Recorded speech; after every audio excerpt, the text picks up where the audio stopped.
Hare Krishna, Krishna Krishna, Hare Hare, Hare Rama, Rama Rama, Hare Hare, Hare Krishna, Krishna Krishna, Hare Hare, Hare Rama, Rama Rama, Hare Hare. Nama Om Vishnu Padaya Krishna Pristhaya Bhutale Srimate Bhakti Vishramba Madhava Swami Niti Namane. Nama Om Vishnu Padaya Krishna Pristhaya Bhutale Srimate Bhakti Vedanta Swamin Iti Namane.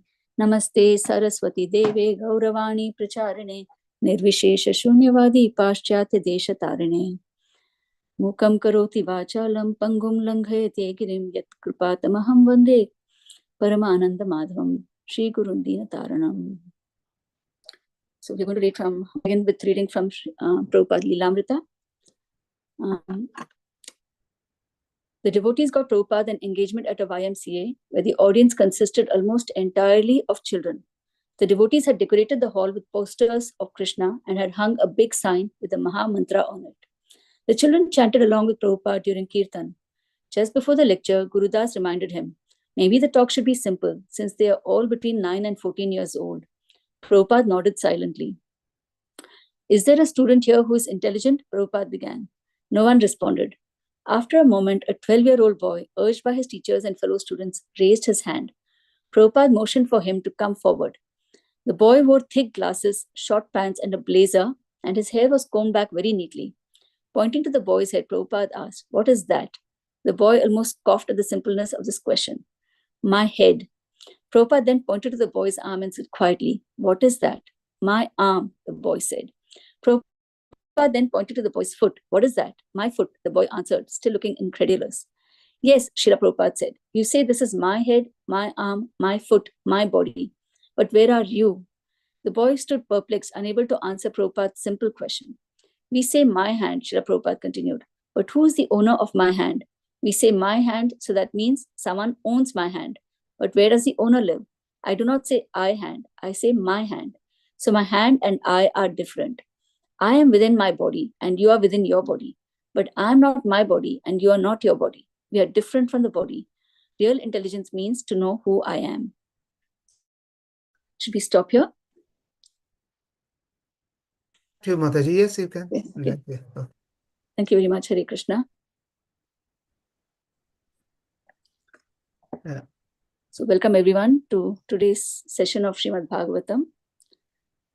Thank you to everyone that's joined this morning. I'm grateful for being given this opportunity to speak from the Srimad Bhagavatam. As always, I'm unqualified to speak on this from the exalted scripture, but I take this as an opportunity to purify myself. So please feel free to correct me at the end if there have been any mistakes in my understanding or in my presentation. Thank you very much. So we are reading today Om Namo Bhagavate Vasudevaya, Om Namo Bhagavate Vasudevaya, Om Namo Bhagavate Vasudevaya. Narayanam Namaskritya Naram Chaiva Narottamam Devim Saraswatim Vyasam Tato Jayam Udirayet Nashta Prayeshva Bhadreshu Nityam Bhagavata Sevaya Bhagavati Uttamashloke Bhaktir Bhavati Naishtaki. So today we are reading from Srimad Bhagavatam, Canto 4, Chapter 30, verse number 34. I'll read the verse 3 times, and then other devotees can also read. Tulayamala venapi na swargam na punarbhavam bhagavat sangi sangasya martya nam kim utashishaha. Tulayamala venapi na swargam na punarbhavam bhagavat sangi sangasya martya nam kim utashishaha. Tulayama lavenapi na swargam na punarbhavam bhagavat sangi sangasya martya nam kim utashishaha. Would anyone like to read? Hare Krishna Mataji, Dandavat Hare Krishna Prabhu. Dandavat Pranam Prabhu. Tulayam lavanapi na sargam na punarbhavam bhagavat sangi sangasya martanam kim utashisha. Hare Krishna. Hare Krishna. Hare Krishna, Mataji. Dandavat Pranam. I am also trying. Thank you, Prabhu. Yes. Tulayam lavenapi na sargam na punarbhavam bhagavat sangi sangasya Martanam kim utashishaha. Hare Krishna. Thank you, Prabhu. Hare Krishna. Krishna Mataji, Dandavat Pranam. Pranam Mataji, please carry on. Tulayam labhenapi na swargam na punarbhavam bhagavat sangi sangasya martyanam ki mutashishaha. Hare Krishna. Thank you, Hare Krishna. Can go on to the synonyms. Can we scroll up a bit, please? Would anyone like to read the synonyms? Hare Krishna Mataji. Thank you, Mataji. Yes. Tulayama, we compare Lobeno with a moment, api, even, no, not. Swargam, attainment of the heavenly planets, no, not. Apuna Bhavam, merging into the Brahman effulgence. Bhagavat, of the Supreme Personality of Godhead. Sangi, with associates. Sangasya, of association. Mortyanam, of persons who are destined to die. Kim Uta, how much less. Ashishaha, benedictions. Hare Krishna Mataji. Hare Krishna. Thank you. Would anyone like to read the translation? Hare Krishna Mataji, I am trying. Thank you, Prabhu. Even a moment's association with a pure devotee cannot be compared to being transferred to heavenly planets or even merging into the Brahman effulgence in complete liberation. For living entities who are destined to give up the body and die, association with pure devotees is the highest benediction. Hare Krishna. Hare Krishna. Thank you, Prabhu. Purport? Purport by Srila Prabhupada ki jai. The great saint Prabodhananda Saraswati, a devotee of Lord Chaitanya, has stated, Kaivallam narakayate tridasha pur akasha pushpayate. For a devotee, Kaivalya, merging into the existence of Brahman, the Brahman effulgence, is not better than living in hell. Similarly, he considers promotion to heavenly planet, Tridasha Pura, just another kind of Pentagasmaria. In other words, a pure devotee does not place much value in the destination of the karmis, the heavenly planet, or in the destination of the jnanis, merging into the Brahman effulgence. A pure devotee considers a moment association with another pure devotee to be far superior to residing in a heavenly planet or merging into the Brahman effulgence. The topmost benediction for those who are living in this material world and are subject to the repetition of birth and death, transmigration, in his association with pure devotees. One should search out such pure devotees and remain with them. That will make one completely happy, even though living within this material world. This Krishna consciousness movement is started for that purpose. A person who is overly affected materially may take advantage of this movement and become intimately associated with it. In this way, the confused and frustrated inhabitants of this material world may find the highest happiness in association with devotee. Hare Krishna. Hare Krishna. Thank you, Prabhu. Yes. Tulayama lavenapi na swargam apna punarbhavam bhagavat sangi sangasya martyanam kim utashishaha. Such a beautiful verse and such a beautiful translation and purport by Srila Prabhupada. So as we read through Srimad Bhagavatam, we can compare the Srimad Bhagavatam to maybe say a gold ornament. It's so full of valuable teachings throughout the Srimad Bhagavatam. But every once in a while, when you're seriously reading the Srimad Bhagavatam, you come across some verses which are like jewels. They're like this beautiful ornament is studded with beautiful jewels, and you stumble upon them occasionally. And I thought this verse is one such jewel. This is not such a popular or well-known verse. It's not been quoted that many times in any of the lectures, but it is such a beautiful verse. It's not as common as maybe say Prahlad Maharaj's instructions or Kunti Maharani's instructions, prayers, but it is very, very important. And it's only known, you only come across it when you read it step by step. The other thing about this verse, something very special about this verse, is it's one of the few verses, I believe, which is repeated more than once, verbatim, word for word, exactly. It's repeated once previously in the Srimad Bhagavatam, and it's also repeated verbatim, word for word, exactly in the Chaitanya Charitamrita Madhya Leela. So in this particular context where we are reading now, here it comes in the prayers of the Prachetas to the Lord Vishnu when he appears before them. And the Prachetas, you can put yourself in their shoes, and you can see when they're saying this verse, they're remembering their brief association with Lord Shiva more than 10,000 years back. Because after they heard from Lord Shiva, he taught them the Rudra Gita, and then they took the Rudra Gita and they followed his instructions, and they were meditating on that Gita for more than 10,000 years, after which Lord Vishnu appears before them. So they're remembering that brief meeting with Lord Shiva, and they're saying that is not comparable. That meeting with the pure devotee is not comparable to any other benediction that they can get. Previously in the Srimad Bhagavatam, the same verse was quoted. We'd like to know it was quoted in Canto 1, Chapter 18, verse 55, where the situation or the context is that the sages of Naimisharanya, headed by Shaunaka Rishi, they are expressing their gratitude on meeting Suta Goswami. And it's also repeated exactly as it is in Chaitanya Charitamrita Madhya Leela, chapter 22, verse 55. I think the context there is where Lord Chaitanya is instructing, I believe, Sanatana Goswami on devotional service. And there are 10 verses, approximately 10 verses, glorifying association of devotees.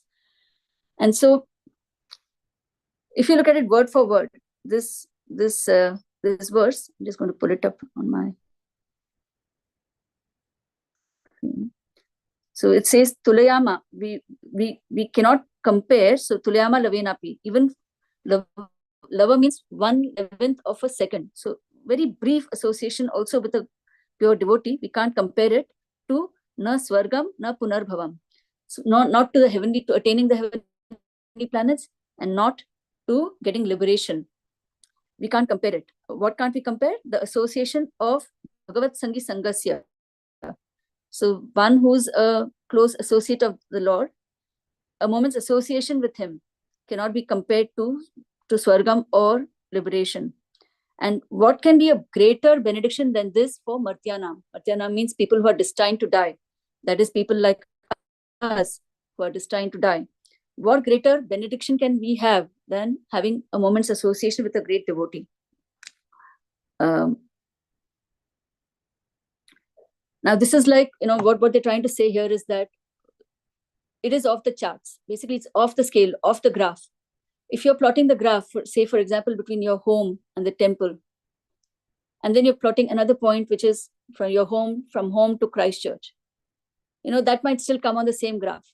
But then if you want to plot, say, from your home to the sun or to the moon, the distance is so large that it cannot come on the same graph as plotting from home to the temple or home to Christchurch.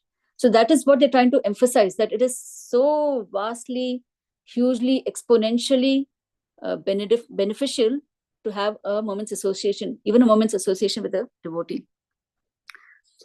Now, when they're making this comparison, we should understand that, to make such comparisons or to say that it's incomparable, they need to have some knowledge. They know what is Swargam, they know what is liberation, and they know what is the benefit of associating with a devotee. And because they have this knowledge, just like connoisseurs of wine or connoisseurs of chocolate, because they know about the subject, they're able to make this comparison. Prachetas are like, they're pure devotees, they're able to recognize the value of association of pure devotees. And so they're able to say, they've recognized the value of meeting Lord Shiva and how it transformed their lives. And so they're able to say this with so much conviction. I must say that I don't have that level of conviction or realization yet. I've listened to some classes by sannyasis and other devotees on this verse. And so I'm just going to present what I have learned from them. A lot of it will be theoretical. some will be some reflections and applications that I have found.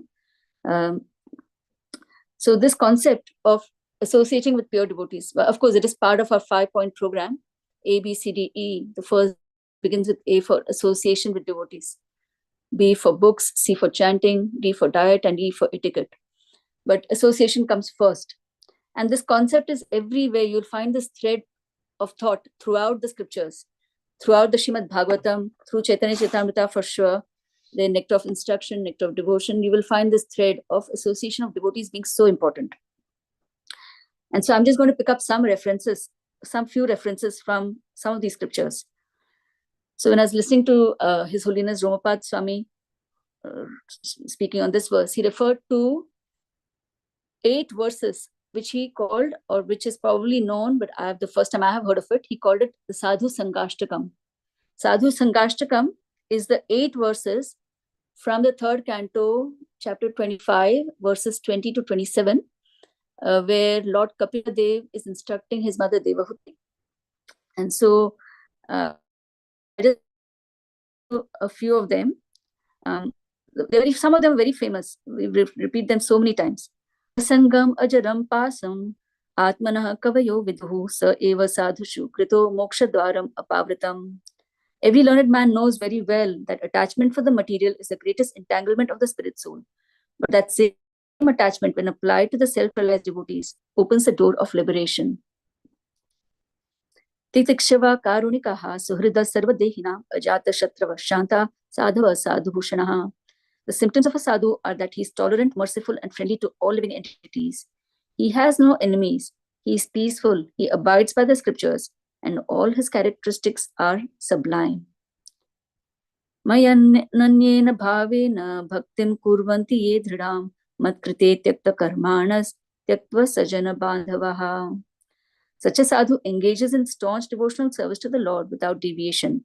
For the sake of the Lord, he renounces all other connections, such as family relationships and friendly acquaintances within this world. Madashraya katham rishtha shranvanti kathayanti cha tapanti vividhastapa naitan madkata chetasaha. Engaged constantly in chanting and hearing about me, the Supreme Personality of Godhead. The sadhus do not suffer from material miseries because they are always filled with thoughts of my pastimes and activities. Ta ete sadhava sadhvi sarva sangha vivarjitaha sangasteshvatha te parthya sangha dosha hara hite. O my mother, O virtuous lady, these are the qualities of great devotees who are free from all attachment. You must seek attachment to such holy men, for this counteracts the pernicious effects of material attachment. Then the famous verse, Satan prasangan mama virya samvido bhavanti hritkarna rasayana katha tajjoshanada ashvapavarga vartmani shraddha ratir bhaktir anukramishyati. In the association of pure devotees, discussion of the pastimes and activities of the Supreme Personality of Godhead is very pleasing and satisfying to the ear and the heart. By cultivating such knowledge, one gradually becomes advanced on the path of liberation, and thereafter he is freed and his attraction becomes fixed. Then real devotion and devotional service begin. Bhaktya puma jata viraga indriya drishta shrutan madrachan nanu chintaya chittasya yatto grahane yoga yukto yatishyate rajubhi yoga margai. Thus, consciously engaged in devotional service in the association of devotees, a person gains distaste for sense gratification, both in this world and in the next, by constantly thinking about the activities of the Lord. This process of Krishna consciousness is the easiest process of mystic power.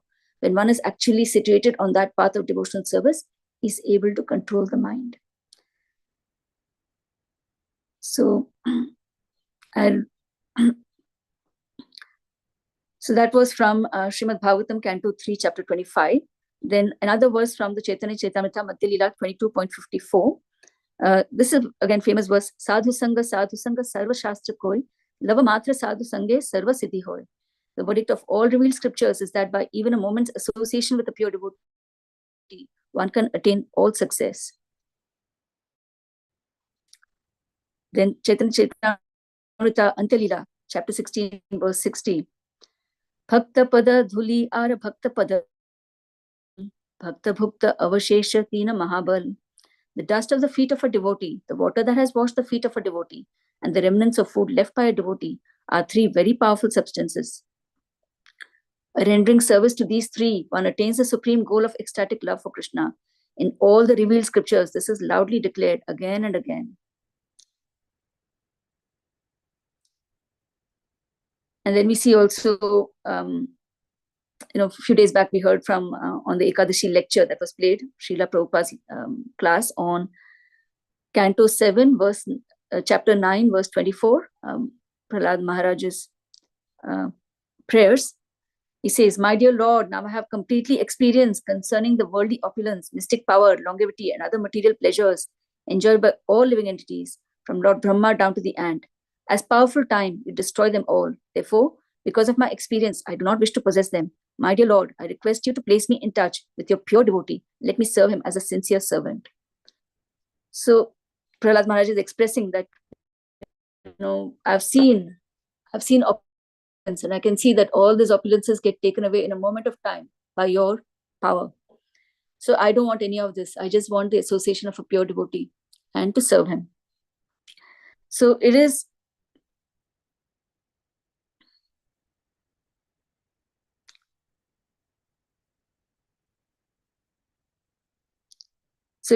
basically, we are saying here again and again that association with pure devotees is the most important. It's off the scale, and all other benedictions are insignificant. Now, why do we say this? Okay, so there is this book, Madhurya Kadambini, written by Shri Vishwanath Chakravarti Thakur. So in chapter 1 of this book, he explains, or he analyzes, it's a systematic analysis of how he says, how is bhakti generated? So what is the source of bhakti? And he says, bhakti, the first he says, is bhakti the result of doing pious activities in previous lives? So, doing jnana, yajna, dana, tapa, that is sacrifice, austerities, or charity. Will that result in bhakti? So he says, no, it cannot, because bhakti is totally independent. It cannot come because of a cause. So therefore, it cannot come from previous merits. Then is it that bhakti comes because of mercy of the Lord? But then the Lord says, He samoham sarva bhuteshu, the Bhagavad Gita. So it is not because of the mercy of the Lord. Why will the Lord be merciful to some people and not to other people, to some living entities and not to other living entities? That cannot be the source. So finally, he concludes, the only source of bhakti is bhakti itself. And where is this bhakti? Bhakti is in the heart of a devotee. The bhakta carries bhakti. So if anyone wants to get bhakti, the only source is a bhakta. So only through association of devotees can we get bhakti. So therefore, because bhakti comes from bhakti, bhakta is the bhakti. Therefore, association of devotees, association with pure devotees is so important. Now, how does this work? So when we look back at our own lives and also look at all the examples from scripture, we look at Srila Prabhupada, Lilamrita, we see how associating with a pure devotee, associating with devotees in general, how our life transforms. Now, just looking back at my own life and also these examples, one is our desires. So one of the main reasons we are in this world is because of our desires. Our desire to lord it over material nature, our desire to be separate from Lord Krishna, to enjoy separately, and to compete with Lord Krishna has put us in this material world. So if our desires were rectified, if our desires were managed properly, then we would no longer have any reason to be here. So we see how our desires, how it transformed over the years. When we started, before we started, we were, okay, Sundays, weekends, we want to go to the mall. Then when we meet devotees, then our desires change. We don't want to go to the mall on the weekends anymore. Our weekends are then meant for going to the temple for the Sunday feast. Travel plans change. We don't want to go, we don't aspire to go to Disneyland or Disney World or whatever. We want to go, to Vrindavan, Mayapur, place of worship. Our financial goals, the way we work, the way we earn, the way we save and invest, all of them change. When we meet devotees, automatically our desires change. How do we want to spend our money? How do we want to earn our money? All of that changes. And then, of course, our aspirations for our children. You may have wanted initially, let them become doctors, let them become engineers, let them become famous. Later on, when we meet devotees, it changes gradually. Our desires change. Our only aspiration then will be, hope my child becomes a devotee. Let them remain on this path. That's what our aspirations become. Similarly, desire management, another one is habits, our habits, how they change. When we meet devotees, all our anarthas, all the bad habits, they change and we develop good habits. For example, what we read, we may have been reading newspapers and magazines before, but now we want to read articles written by devotees. All of these, the habits that have gone on for many, many decades, they all can change, or they do change almost overnight when we meet devotees. Then our lifestyle, time management. The devotees teach us how to lead our lives, how to manage our time so that we can fit in Krishna to the best of our ability. Early to rise, wake up early, go to bed early, live simply. All these things we learn from devotees. They also teach us little tips and tricks, how to make, just to make everything seem so effortless. Because it's a massive change in lifestyle, but they make it so effortless. They say, just some simple tips and tricks. They'll tell you how to change your diet slowly. So if you're used to onions, they'll say, oh, you can just fry cabbage. It's almost like onions only. You won't miss it. Similarly, they'll tell you, how to make an altar, simple altar. You can convert your bookshelf into an altar. So many little tips and tricks to make your life easy and to ease into this life of Krishna consciousness and this path. One big thing, they also see potential. They see potential and they empower. So we see that in Srila Prabhupada. The same hippies, people have seen, these are hippies. They're like drunk people. They don't have any discipline. They live life anyway. But Prabhupada saw the potential in them. And not only did he see the potential, he also encouraged them and empowered them so that they could do great things. What we see now, all the great manifestations, all the beautiful temples, all the wonderful preaching programs happening across the world, all of these are the results of these same hippies who Prabhupada could see the potential in them. And similarly, somebody somewhere has seen the potential in us for us to be able to continue to stick to this path and to attempt to do things on this path. So that's how devotees help us. And finally, I personally feel that devotees help us by personally lending a helping hand. So many times when you're struggling, they see that you're struggling and they will offer to make a pot of food for your program, or they'll look after your child for you, do some babysitting. So they step out of their comfort zone just to make sure that you are not struggling so much and that you can stick to this path. Now, all this association is readily available to us, but how are we taking it? How can we benefit by this association? How can we let that mercy from these devotees flow through to us? One is we can be open to receive the mercy. Don't put any barriers. Don't distrust them. Don't trust that they know what they're doing. They know they've learned something and they care for you, and that what they're teaching you is for your benefit. So be open to receive that mercy. And then be willing to serve. This is a big one, where only when we serve does that tap of mercy, open up and we are able to receive. So be willing to serve devotees in all ways possible. And then be flexible with your plans. Sometimes you may have some plans. You made some plans for the weekend. Then devotees may say, oh yeah, there is an opportunity to serve. We need some help with cooking or cleaning the temple. Can you join? So be willing to as far as possible, to help, be flexible with our plans. And finally, see Krishna's hand in their interactions with us. So when we interact with devotees, we are able to see that Krishna is playing through them. He's influencing my life. He's trying to guide me. So when we see Krishna's hand in our interactions with devotees, then we'll be able to benefit from their association. And of course, we know how to, we read from Nectar of Instruction how we value devotees. So Nectar of Instruction 4 and 5, where we say how we interact with devotees. So dadati pratigrihnati guhyam akhyati pritchati bhumte bhojayati chaiva shadvidham priti lakshanam. Offering gifts in charity, accepting charitable gifts, revealing one's mind in confidence, inquiring confidentially, accepting prasad and offering prasad are the 6 symptoms of love shared by one devotee and another. And the next verse is Nectar of Instruction 5, which is one should mentally honor the devotee who chants the holy name of Lord Krishna. One should offer humble obeisances to the devotee who has undergone spiritual initiation, diksha, and is engaged in worshipping the deity. And one should associate with and faithfully serve that pure devotee who is advanced in undeviated devotional service and whose heart is completely devoid of the propensity to criticize others. So this is how we relate, interact, benefit from the association of devotees, and carry on in this path.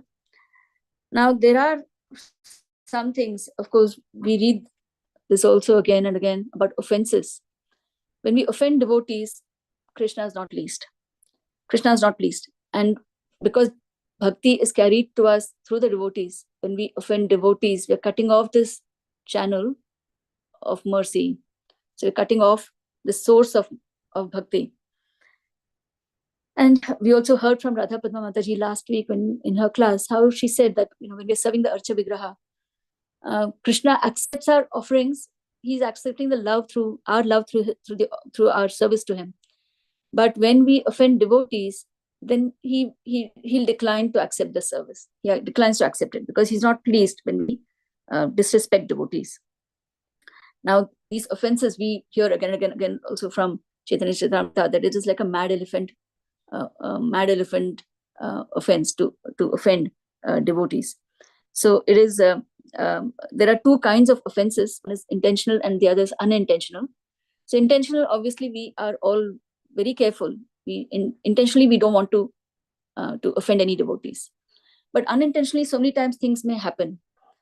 So to to help us guard against these unintentional offenses, I just had a few thoughts and reflections. Again, some examples from scripture, which might probably help us, and just a few of them. Maybe you have more that you'd like to add. So sometimes, we take devotees for granted. We don't perceive their value. We just say, oh, there are devotees are dime a dozen. They're everywhere. Wherever you look, you see them. But we might, through that process of taking them for granted, we might cause some offenses. And how do we guard against that? We learn from scripture verses such as these. When we learn these scriptures, when we learn these verses, then we know that we have to be a little bit more careful in our dealings. The other thing is, offenses usually happen, many times they happen when we are either tired or we are overwhelmed with too many responsibilities, or we are distracted, or we are very, very busy. For example, when we are tired, we can remember the example of Parikshit Maharaj. So he is such a exemplary person, exemplary king. He's a personification of dharma. He's actually grandson of Yudhishthir Maharaj. So he's definitely such a dharmic person. In the normal course of events, you'll never imagine that he will put a dead snake around a sage's neck when he's meditating. But he was tired after his hunting. He was thirsty.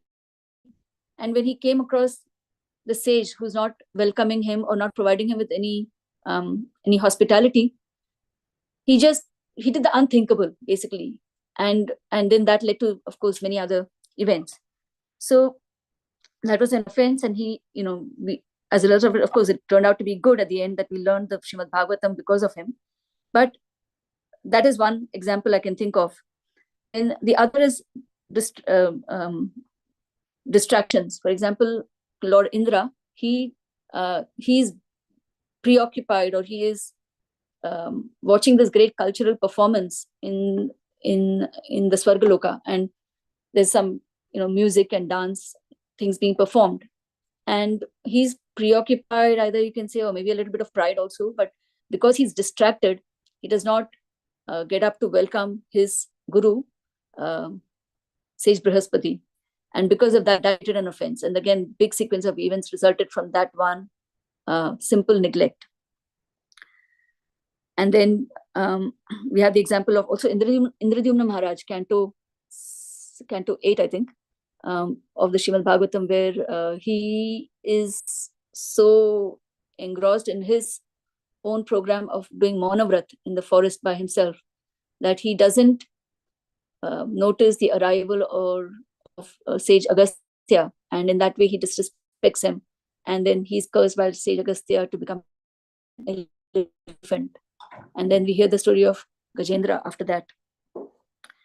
So basically we have to guard against being too preoccupied, being too busy, being too, we have to be mindful, conscious, and as far as possible be rested, so that we are less likely to commit such offenses. And the other example is of, we heard about Chitraketu Maharaj in yesterday's class.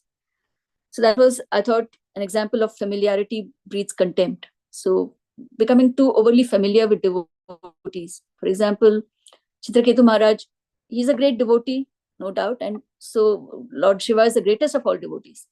And yet when he flew over this assembly of sages listening to Lord Shiva with Parvati, Mother Parvati on Lord Shiva's lap, he could not help and he spoke out things that he should not have spoken.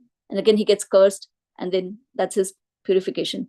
So that kind of familiarity, there should be some element of, that's why we are taught Vacho Vegam, Manasakrodha Vegam. So if we are, more disciplined in our speech, then maybe there's less chances of committing some offense. And there's this class entitled Don't Mistreat Anyone. It's by His Holiness Radhanath Swami. He says, don't mistreat anyone because you don't know who they are. We don't know we can't see within their hearts. We don't know their past. We don't know their future. So don't mistreat anyone. So there he gives the example of Pundrik Vidyanidhi and Gadadhar Pandit. So I think it is Mukunda Datta who takes Gadadhar Pandit to meet Pundrik Vidyanidhi. He had told Gadadhar Pandit, we are going to meet a great devotee. He is very fond of Srimad Bhagavatam. And Gadadhar Pandit is also very fond of Srimad Bhagavatam. So he's very excited. But when he goes there with Mukunda Datta to meet Pundrik Vidyanidhi, he sees this person, very rich, materialistic, completely looking materialistic person. He is, surrounded by opulence, wearing opulent clothes, with scented oils on his head, with someone fanning him.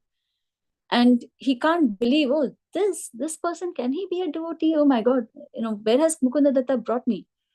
And then when Mukunda recites a verse from the Srimad Bhagavatam, then the real Pundrik Vidyanidhi, the real devotee in him, the ecstasy of listening to Bhagavatam just comes out, bursts forth. And then Gadadhar Pandit can see what a great devotee Pundrik Vidyanidhi is. And so again, from here we learn that probably we should not judge very quickly.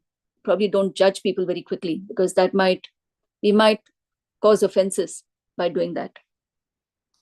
And finally, just the last one is, tread lightly. Don't take yourself too seriously. Don't take your role as whatever, as mother, parent, guardian, or provider, maintainer, or preacher, or any role. Don't take yourself too seriously. Be willing to laugh at yourself. See the mistakes you make, and it's also easier on us. It's a heavy weight to carry all these upadhis and go through this world. So if you don't take yourself too seriously, then chances of doing such offenses are light. The example here I thought of is Jaya Vijaya at the door of Vaikuntha. They're the gatekeepers of Vaikuntha, the last gatekeepers. And the 4 Kumaras come at the gates, and with Jaya Vijaya, they're taking their job so seriously. We are the gatekeepers for the Lord. And it's our role, our job to ensure that no non-devotee enters through these gates. So when these Kumaras come, they fail to recognize them. They just look like 4 little kids. They don't think, how these people have come this far. Surely there must be something great about them. So they fail to recognize the glories of the 4 Kumaras, and then they again pay the price. So they are again cursed by the Kumaras. So these are just like, small pointers. Maybe we take our role also with a pinch of salt, and we do our best, but we remember at the end of the day that, I'm just an insignificant part and parcel of Lord Krishna, and I'm struggling here very hard with my 6 senses, including the mind. And as Sri Sanatana Goswami puts it so beautifully, he says, I'm made entirely of the mercy of devotees.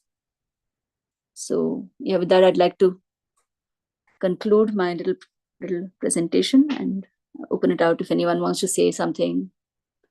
Any additions, reflections, corrections, please carry on. Thank you very much. Hare Krishna.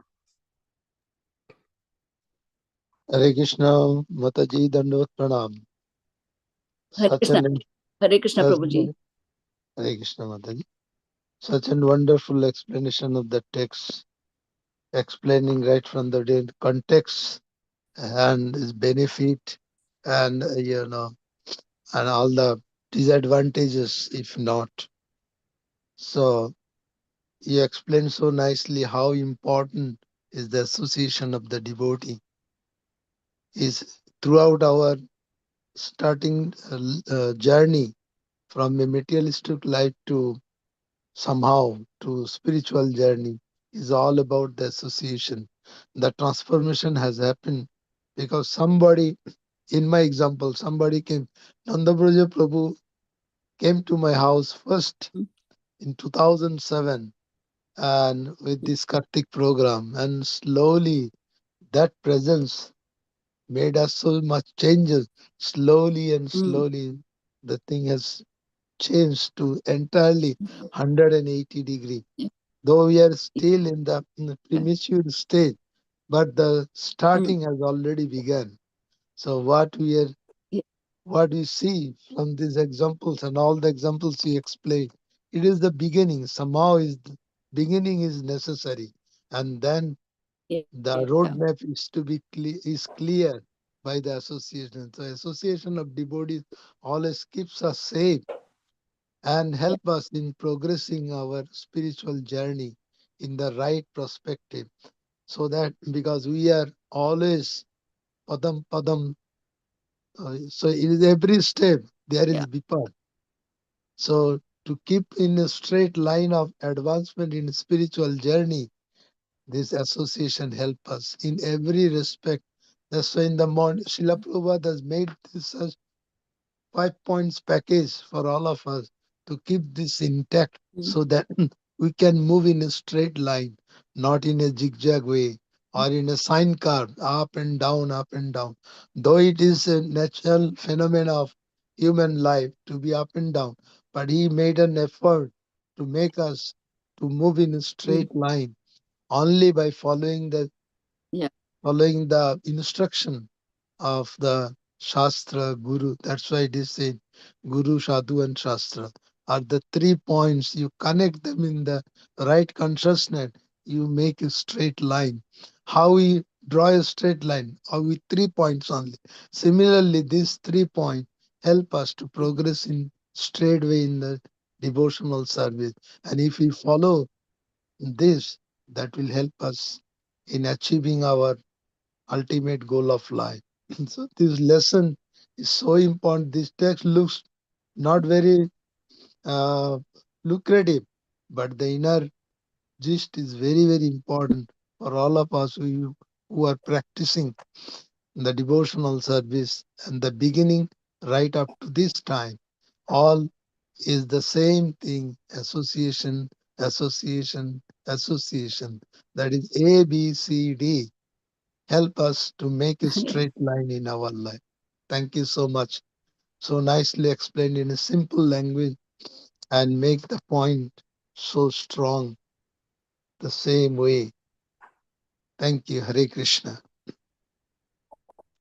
Hare Krishna. Thanks for sharing, Prabhu. Yes, the month of Kartik and Kartik programs are so important. I think we also started off like that. Kartik in our house by Surit Krishna Prabhu. So you won't forget that. That's transformational. Yeah. Thank you, Hare Krishna.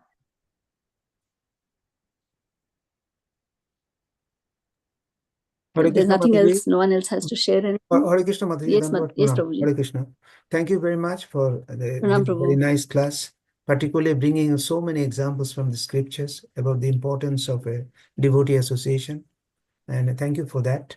And so I don't like to add to that one. You have spoken so much on that, but only bringing out the point that only through devotee association we can progress. That is a very important thing we should remember.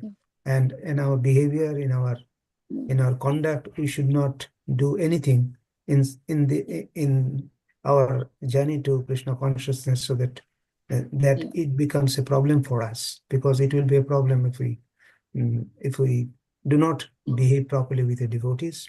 So that is, even Kopil, you have mentioned the 3:25:25, very famous verse. Only with the devotees, the devotional service becomes strong.